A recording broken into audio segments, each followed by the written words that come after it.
आपकी एक फ़िल्म आई थी ताज करके एक फ़िल्म आई थी, उसमें भी आपका एक रोल है आपका उसमें। सो आपको कैसा लगा उन एक्टर के साथ काम करके? इसमें परेश रावल जी हैं। एक्सपीरियंस तो बहुत अच्छा था क्योंकि जब आप इतने एडवांस एक्टर के साथ काम कर रहे हो तो इट वाज वेरी गुड। और वो ना ऐसे करते हैं टास्क बहुत इजीली। और उसमें और भी कास्ट एंड क्रू थे। तेनालीराम आपने देखा? हाँ जी, तेनालीराम उसमें जो कैरेक्टर हैं वो अच्छा सर भी थे। स्कूल के प्लेटफॉर्म में एक बच्चे को क्या आना चाहिए कि वो बाहर की इंडस्ट्री में स्ट्रगल ना करे? बट आई बिलीव ना, एक तो कैमरा फेसिंग बहुत इंपॉर्टेंट है और पर्सनैलिटी डेवलपमेंट ये स्कूल पे नहीं सिखाते।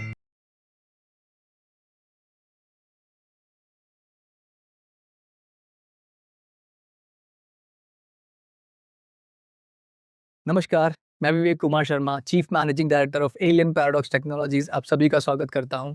एलियन पैराडॉक्स टेक्नोलॉजी के इस पॉडकास्ट में, जहाँ पे हम चर्चा करते हैं डिफरेंट प्रोफेशंस की और उसमें अपना करियर हम कैसे बना सकते हैं। तो आज हमारे साथ है एक्ट्रेस एंड मॉडल मिस प्रीति। आइए उनका स्वागत करते हैं। नमस्कार मैम। नमस्कार। सबसे पहले मेरा क्वेश्चन आपसे ये है कि आप एक्टिंग और मॉडलिंग में हैं, तो पहले मॉडलिंग से हम बात करते हैं। मॉडलिंग के करियर में आपने कैसे शुरुआत की? पहले मैंने बहुत सारी एजेंसी में अप्लाई करा तो रिजेक्शन की तो अब आदत सी हो गई है क्योंकि मोस्टली क्या होता है, सारी एजेंसी आपको सेलेक्ट नहीं करती है। उसके लिए क्राइटेरिया होता है, वो आपको फुलफिल करना होता है। हाइट आपकी, फिर आपने क्या क्या काम करा हुआ है वो आपको दिखाना होता है, आपका एक पोर्टफोलियो रेडी होना चाहिए एंड काफ़ी सारी चीज़ें होती है जो उनके क्राइटेरिया के अगर आप फॉलो नहीं करते हो तो वो आपको सेलेक्ट नहीं करते। और आपका एक पहले से भी बेस होना चाहिए, आपका फंडामेंटल्स नहीं है तो फिर वो नहीं सेलेक्ट करते। मैंने जिस एजेंसी में अप्लाई करा था, I applied it like 1 year before. फिर उसके बाद मुझे 1 ईयर बाद उन्होंने सेलेक्ट करा है, उन्होंने मुझे सामने से कॉल करी, then I applied on that industry. उसके बाद से फिर मेरी ये जर्नी स्टार्ट हुई। ओके, तो एज़ अ बिगिनर हम लोग को थोड़ा चैलेंजेस फेस करने पड़ रहे हैं। एग्जैक्टली। तो जैसे आपने बताया कि हर एजेंसी की अलग-अलग डिमांड है, तो थोड़ा-सा और थोड़ा डिटेल में बता पाएँगे उसके बारे में? अलग अलग टाइप के मॉडल्स होते हैं, लाइक जैसे क्लोथिंग के लिए अलग मॉडल्स होती है, ज्वेलरी के लिए अलग होती है। जैसे आप अमेजोन या मिंत्रा में देखते हो, जो क्लोथिंग वाली ब्रांड्स होती है उसकी मॉडल क्राइटेरिया अलग होती है। उनकी बॉडी टाइप्स और फिटिंग्स के लिए उनको एक पर्टिकुलर साइज में ही मेंटेन रहना पड़ता है ताकि उनको एम साइज आए तो फिर एम साइज की मॉडल है या एल साइज की मॉडल है। And if you are going for a runway show, उसके लिए अलग फिगर या बॉडी मेंटेन करनी पड़ती है आपको। तो ऐसे ऐसे क्राइटेरिया वो सब आपको फॉलो करना होता है in terms of your body, in terms मतलब अपीयरेंस में भी और वर्बली भी। तो अगर हम फैशन वाले क्लोथिंग की बात करें, तो अगर एक मॉडल का साइज़ एम है, तो मतलब सिर्फ़ वो एम वाले ही कर पाएगा शूट्स?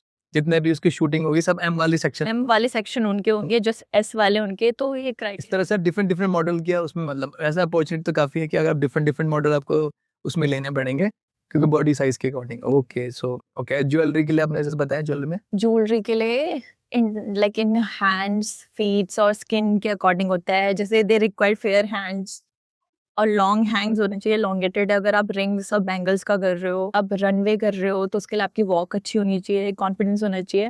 आपकी आईज डाउन नहीं हो सकती आप जब भी वॉक कर रहे हो। फ्रंट में वो कॉन्फिडेंस अलग ही होना चाहिए जो स्टेज पे होता है। तो कुल मिला के अगर हमें बिगिनर भी जाना है, तो थोड़ा-सा हमें पहले उसका प्रायर नॉलेज लेके जाना ही पड़ेगा। मतलब हम डायरेक्टली हम फ्रेश में अप्लाई नहीं कर सकते। ओके। तो आपकी जर्नी कैसी रही मैम? कैसे आपने आगे करियर में क्या-क्या चैलेंजेस फेस किए? चैलेंजेस तो बहुत सारे हैं इन टर्म्स ऑफ, चाहे वो फैशन में हो या एक्टिंग में हो, दोनों में काफ़ी सारे चैलेंजेस है। एक तो द थिंग इज़ कि मेरी फैमिली यहाँ नहीं है, तो मुझे अकेले सब कुछ मेंटेन करना पड़ता है और फिर उसमें ट्रस्ट इश्यूज़ भी आते हैं अगर आप किसी इंडस्ट्री में जा रहे हो। अगर सामने वाले उतने सपोर्टिव नहीं है तो फिर तब बैलेंस थोड़ा स्टेबिलिटी में वो होता है, डिफ़र करता है। कभी-कभी ऐसा होता है कि आप शूट्स कर रहे हो, मनी के टर्म्स में भी होता है क्योंकि उतना पे नहीं होता है स्टार्टिंग में। तो बेसिक है कि अगर आपने अपने आप को बेस अच्छा करा हुआ है या फंडामेंटल आपके अच्छे हैं तो फिर you will grow high in this industry. अभी आपने एक कुछ टाइटल शायद आपने कुछ जीता है। क्या मैम उसके बारे में बताइए प्लीज़ थोड़ा? तो एक रनवे शोज़ था दिल्ली में, GIRFW, glorious runway Indian fashion week. तो उसमें मुझे बेस्ट मतलब वॉक का अवार्ड मिला। अभी आपकी कुछ फ़िल्म्स आने वाली हैं शायद ना? और कुछ म्यूज़िक वीडियो में भी आपने एक्ट किया है, तो उसके बारे में थोड़ा बताइए मैम? म्यूज़िक वीडियो में अगर किसी को जाना है, तो वो कैसे-कैसे उसका ट्रेनिंग होनी चाहिए? क्या उसके लिए आपको आना चाहिए? कुछ म्यूजिक वीडियो में ऐसा होता है कि आपका फुल सीन होता है, आप मेन लीड में होते हो, कुछ में होता है कि आप साइड प्ले कर रहे हो, तो उसके अकॉर्डिंग वो क्राइटेरिया होता है सिलेक्शन का। अगर आप मेन लीड में हो तो उसमें आपकी एक्टिंग भी अच्छी होनी चाहिए, एक्सप्रेशन भी अच्छी होनी चाहिए, आपकी फिजिकल अपीयरेंस भी अच्छी होनी चाहिए और उनको क्या क्राइटेरिया है, वो किस इमोशन में आपको मतलब वो सॉन्ग करना है, वो आपको पता होना चाहिए। ओके। तो कहने का मतलब है कि आप ऐसे रॉ नहीं जा सकते वहाँ पे, आपको कुछ तैयार करके जाना पड़ेगा। तो यानी इस वाले सेक्शन में तो फिर आपकी सारी इंडस्ट्री आ रही है, जैसे जो आपकी एक्टिंग इंडस्ट्री जो ट्रेनिंग देती है वो भी आ रही है, डांसिंग की मेरे ख्याल से डांस का भी उसमें अपना है रोल है, डांसिंग की आ रही है। तो कहने का मतलब है आपको थोड़ा-सा लर्निंग करके जाना ही पड़ेगा अगर आप अप्लाई करना चाह रहे हो। मतलब आप सीधा कोई रास्ता नहीं है आपको कुछ ना कुछ आना चाहिए। तो मैम एक चीज़ है जैसे कि हम लोग स्कूल पढ़ रहे हैं इतने साल से, हम 1 साल से 1 से लेके 12 तक क्लासेस करते हैं, तो 12 साल हम स्कूल में रह रहे हैं। मैं मोटा-मोटा बता रहा हूँ 12 साल हम स्कूल में रह रहे हैं। तो आपको क्या लगता है कि स्कूली जो प्लेटफ़ॉर्म है, स्कूल के प्लेटफ़ॉर्म में एक बच्चे को क्या आना चाहिए कि वो बाहर की इंडस्ट्री में स्ट्रगल ना करे? बट आई बिलीव ना, एक तो कैमरा फेसिंग बहुत इंपॉर्टेंट है और पर्सनैलिटी डेवलपमेंट, ये स्कूल पे नहीं सिखाते। अब जैसे कोई स्टूडेंट है, वो 12th के पास जा रहा है, कॉलेज भी जा रहा है ना, अगर उसको कुछ कॉलेज के काम भी सोली करने हैं या अकेले करने हैं, तो उसको फेस करनी पड़ती चीज़ें। वो कॉन्फिडेंस उसको अपने फ्रेंड्स चाहिए होते हैं। तो मुझे ऐसा लगता है कि एक जो कॉन्फिडेंस है और पर्सनैलिटी डेवलपमेंट बहुत ज़रूरी है स्कूल लेवल पे, और बुकिश चीज़ों से वो नहीं आती है। यू शुड नो कि which is right and wrong, और वो कॉन्फिडेंस वो स्कूल की एजुकेशन से नहीं मिल सकता। उसके लिए उनको करिकुलम ऐड करने चाहिए, एक्स्ट्रा करिकुलम। अभी एक्स्ट्रा करिकुलम पे क्राफ्ट वर्क ऐड कर देते हैं, वो नहीं होते एक्स्ट्रा करिकुलम। सबके लिए एक जैसी हैबिट्स नहीं होती, किसी को रीडिंग पसंद है, किसी को कुछ है। तो इनको और प्लेटफ़ॉर्म ऐड करनी चाहिए ताकि उनकी जो इनर चाइल्ड है वो ग्रो कर सके, क्योंकि अगर तुम कंफर्टेबल हो किसी के सामने ना, तो फिर तुम कुछ भी कर सकते हो, मुझे ऐसा लगता है। वो चीज़ हर किसी के सामने नहीं होती है। You will choose people accordingly कि मैं इसके सामने कंफर्टेबल हूँ, तो तुम वो उसके सामने वैसे एक्ट करते हो। अगर तुम सबके सामने कंफर्टेबल हो, तुम अच्छा एक्ट कर सकते हो। तो मैम जैसे अभी दौर चल रहा है हमारा और हम हर चीज़ इंटरनेट पे ही देख पा रहे हैं, ठीक है? हर चीज़ इंटरनेट पे ही है ऑलमोस्ट। सारे एंटरप्रेन्योर इंटरनेट पे आपको अपने वीडियो में मिल जाएँगे। सो आप क्या सजेशन देंगे आजकल के बच्चों को कि आपको एज़ अ वीडियो अगर बनानी हो या फिर आपको ऐसा कुछ भी बिज़नेस भी ग्रो करना हो, तो आपका ये जो प्रेज़ेंटेशन है, कैमरा प्रेज़ेंटेशन वो कितना इम्पोर्टेंट है आज के ज़माने में? Camera presentation very much important, verbally, mentally और अपीयरेंस वाइज भी बहुत ज़रूरी है। एक्चुअली ऐसा है कि आधे आजकल की जनरेशन ऐसी है कि फिजिकल अपीयरेंस बहुत अच्छा है, बट जब वो बोलते हैं ना, उसमें पता चल जाता है कि कितना इंटेलेक्चुअल है, वो डेप्थ नहीं है थिंकिंग में, तो वो बहुत ज़रूरी है। जब आप कैमरा के आगे कुछ चीज़ बोल रहे हो, तो मुझे ऐसा लगता है कि तुम्हारा थॉट प्रोसेस भी उतना उस लेवल का होना चाहिए कि तुम रिप्रेजेंट कर सको अपनी थॉट प्रोसेस दूसरे इंसान के सामने। और when you are talking in front of anyone, तो फिर अगर जैसे आप मुझसे बात कर रहे हो, तो अभी आप मेरे लेवल पे बात कर रहे हो, ये बहुत इंपॉर्टेंट है, ये हर कोई नहीं समझ पाता। तो वो कैमरा फेसिंग के सामने इंपॉर्टेंट है कि अगर आप स्टूडेंट या यूथ को टारगेट करें, तो उनके थॉट प्रोसेस के अकॉर्डिंग तुम उनसे बात करो। तो जैसे मैम आपका ऑडिशन होता है, वैसे और जगह प्रेज़ेंटेशन होती है। तो अब ऑडिशन देने में ही कितनी सारी मेहनत करनी पड़ती है? थोड़ा बताएँगे मुझे ऑडिशन देने तक कैसा क्या जर्नी रहती है ऑडिशन की? ऑडिशन के लिए ऑब्वियसली मेहनत करनी पड़ती है। अगर कुछ रोल है जिसमें आपको सैड सीन है, लोगों को क्या लगता है कि सैड सीन टिपिकल होते हैं, बट द थिंग इज कि जब आपको रियल हंसना होता है, वो सीन ज्यादा टिपिकल होते हैं, मुझे ऐसा लगता है। ऑडिशन में ऐसा होता है, पहले आप अपना बेसिक इंट्रो देते हो, कहाँ से बिलोंग करते हो, क्या क्या आपने करा हुआ है, या फिर कोई वर्क प्रोफाइल आपने अभी तक जो भी काम करा वो सब आप रिप्रेजेंट करते हो, जो भी डायरेक्टर या जो भी ले रहा था उनके सामने। उसके बाद आपको एक छोटा सा एक्ट करना होता है। अब वो एक्ट आप, अगर उन्होंने बताया हुआ है आपको कि ये एक्ट करना है, आप वो करोगे, अदरवाइज आपके उसमें सारे इमोशन दिखने चाहिए, तो उसमें होती है थोड़ी टिपिकलनेस बहुत ज़्यादा, क्योंकि एक ऐसा एक्ट चूज़ करना है जिसमें आपके सारे इमोशन दिख रहे हैं और आपको सडनली चेंज करना है दूसरा एक्ट। तो मतलब 2 ऑप्शन है आपके पास, एक तो जो सीन आपको दिया जा रहा है वो लोग चूज़ करके देंगे या फिर आप खुद से भी कोई सीन प्रिपेयर कर सकते हो। तो ये हर हर हर उसके लिए वैलिड है या फिर कोई-कोई ऐसा ऑप्शन देते हैं? कोई-कोई एजेंसी ऐसे ऑप्शन देते हैं? नहीं, सारे ऑडिशन में एप्लीकेबल होता है कि आप कोई एक्ट भेजो, अगर दे रिक्वायर्ड, अगर जैसे रिपोर्टर के रिक्वायरमेंट है, तो फिर दे आस्क कि आप रिपोर्टर की तरह ही सिर्फ एक डायलॉग 2 लाइन या 3 लाइन वो बोलो। मतलब अब किसी इंडस्ट्री की पर्टिकुलर रिक्वायरमेंट है कि आपको रिपोर्टर चाहिए, या फिर कोई भी शॉप का कोई रोल है, मतलब जो स्मॉल स्मॉल रोल होता है उसके अकॉर्डिंग। मेरा क्वेश्चन आपसे है कि आपने म्यूज़िक वीडियो किया है, तो उसमें आपको ऐसा कोई अपनी तरफ से कोई चैलेंज लगा कि जो आपको अपना चैलेंज आया हो, पर्सनल चैलेंज आया हो कि मेरे को ये बड़ा दिक्कत कर रहा है? स्टार्टिंग में जैसे आप कोई भी म्यूजिक वीडियो करते हो, तो कोई इमोशन होता है, जैसे कोई लव सॉन्ग है, तो उसमें कोई केमिस्ट्री शो करनी है, उस इमोशन को क्रिएट करना, मतलब माइंड में प्रोसेस करना उस इमोशन को, तो उसमें थोड़ी बहुत दिक्कत होती है, बहुत ज़्यादा। स्टार्टिंग में तो काफ़ी ज़्यादा स्ट्रगल होता है किसी एक इमोशन को क्रिएट करना, फिर उसको एक्ट में कन्वर्ट करना, तो वो स्ट्रगल था। बाकी ऑल गुड, ऐसे कोई दिक्कत नहीं। ओके, तो मतलब इमोशन वाइज़ इमोशनली हमको एक्ट में वो इमोशन को ऐड करने में आपको दिक्कत होती है। ओके मैम, अब मैं एक क्वेश्चन आपसे पूछना चाह रहा हूँ कि पर्सनल लाइफ के बारे में, कि जैसे आप ये काम कर रहे हो तो ज़्यादातर इंडिया में तो आपको पता ही है पेरेंट्स नहीं अलाउ करते हैं, फ्रेंड सर्कल में भी इतना सपोर्ट नहीं मिलता, तो आपके साथ क्या चैलेंज है इस वाली पर्सनल लाइफ में? आपको क्या चैलेंज फेस करना पड़ रहा है अगर आप एक्टिंग में जा रहे हो या फिर मॉडलिंग में काम कर रहे हैं तो? आई थिंक ऐसा है कि सबके पेरेंट्स अलाउ नहीं करते, बट हाँ मेरे पेरेंट्स अलाउ करते। Initially they are not okay with that, but now they are comfortable. और फ्रेंड सर्कल में ऐसे मेरे लिमिटेड फ्रेंड्स हैं। आई मतलब ऐसे नोन काफ़ी सारे हैं, बट फ्रेंड्स जो हैं वो सपोर्टिव है, ऐसा कुछ इशू नहीं है फ्रेंड्स की तरफ से और फैमिली की तरफ से। बाकी सब ठीक है, ऐसा कुछ दिक्कत नहीं है। तो अगर मान लो किसी की लाइफ में चैलेंज आए तो उसको कैसे सॉर्ट करेंगे? आई थिंक अगर यू आर डूइंग गुड ना, तो फिर वो पेरेंट्स को दिखता है। Initially they are not allowing you, but अगर तुम अच्छा कर रहे हो तो इवेंचुअली उनको दिखेगा और फिर इट विल बी फ्रूटफुल। वो दोनों के लिए फ्रूटफुल होगा, तुम्हारे लिए भी, तुम्हारी फैमिली के लिए भी।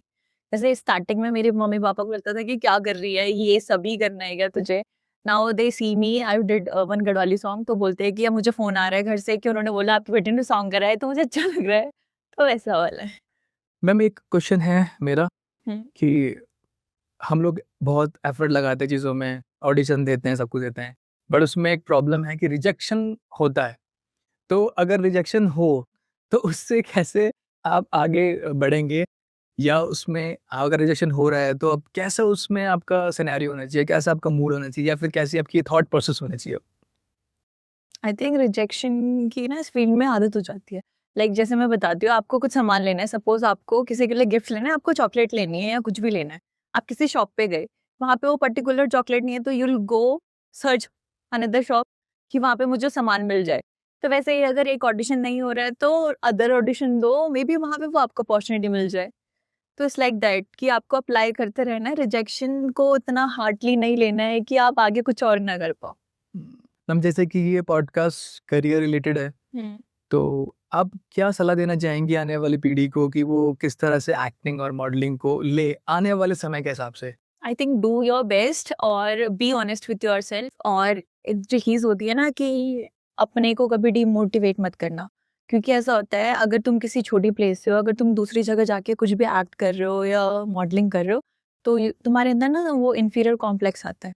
वो कहीं डेवलप नहीं होना चाहिए। उतना कॉन्फिडेंस गेन करो, उतनी चीज़ें अटेंड करो। आजकल तो ऐसा है कि you have tons of things to do, चाहे वो प्रैक्टिस है, तुम घर पे भी कर सकते हो। आजकल ऑनलाइन इतने सारे सेशंस ले सकते हो।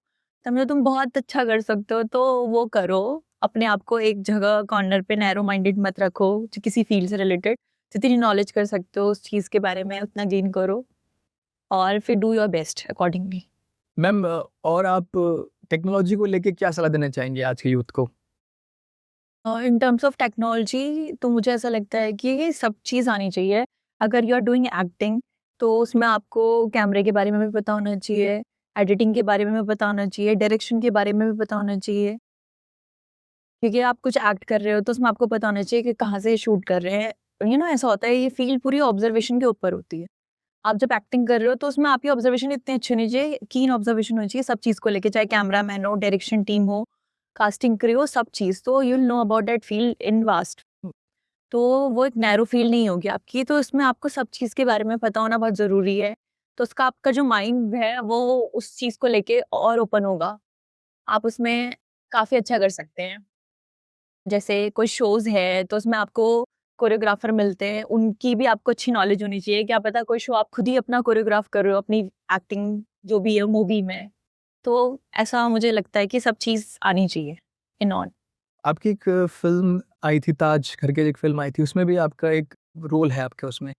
सो आपको कैसा लगा उन एक्टर के साथ काम करके? इसमें परेश रावल जी हैं। एक्सपीरियंस तो बहुत अच्छा था, क्योंकि जब आप इतने एडवांस एक्टर के साथ काम कर रहे हो तो इट वाज़ वेरी गुड।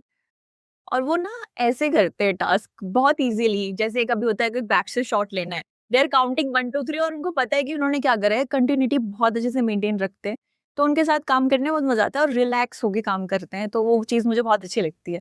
कुछ हसल नहीं, डायलॉग्स बिल्कुल सीरीज से याद है, तो वो कंटिन्यूटी हमेशा रहती है उनके माइंड में। वो चीज़ बहुत अच्छी लगती है मुझे। और आपको ऐसा नहीं लगा कि हमारे सामने वो एक्टर्स हैं जिनको हम टीवी पे देखते हैं, तो आपको ऐसा कुछ फील हुआ उस टाइम पे कि यार इनको तो हम टीवी पे देखते ही, आज हम कभी को सामने देख रहे हैं हमारे साथ। एक्साइटमेंट तो होती है, मतलब कौन, बाबू राव तो बहुत फेमस है ना, जैसे तो वो उनके साथ काम करना, वो एक्सपीरियंस बहुत अच्छा था। और जैसे उनका तो रोल उसमें थोड़ा अलग था और बाबू राव वाला हमने अलग देखा है, तो फिर आपको लगा था कि यही वही बंदा है जो बाबू राव का एक्ट कर रहा है? वो इतने अच्छे से मोल्ड करते हैं ना किसी एक्ट के लिए अपने आप को, तो वो चीज़ मुझे बहुत इंस्पायरिंग लगती है सर की, बहुत अच्छे, और इन genuine person as a person भी बहुत अच्छे हैं सर। और उसमें और भी कास्ट एंड क्रू थे, आपने उनके साथ भी? राशिद सर एंड तेनालीराम आपने देखा? हाँ जी, तल्ला ने। उसमें जो कैरेक्टर हैं वो सर भी थे, बहुत सारे अच्छे अच्छे कैरेक्टर्स थे। बॉलीवुड में तो आगे आपको देख ही लिया आपने क्या सिनेरियो है, तो आगे कैसे काम करना है, क्या करना है।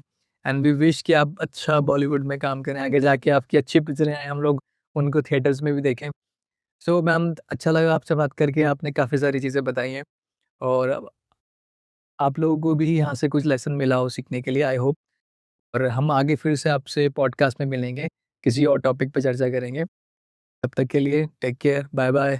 और हमारे चैनल को प्लीज़ सब्सक्राइब और शेयर ज़रूर करें, क्योंकि ये कंटेंट हम आपके लिए बना रहे हैं ताकि आपको ईज़ी हो जाए अपनी जर्नी करने के लिए। आपसे मिलते हैं नेक्स्ट पॉडकास्ट में, तब तक के लिए take care, bye bye. Thank you ma'am. Thank you.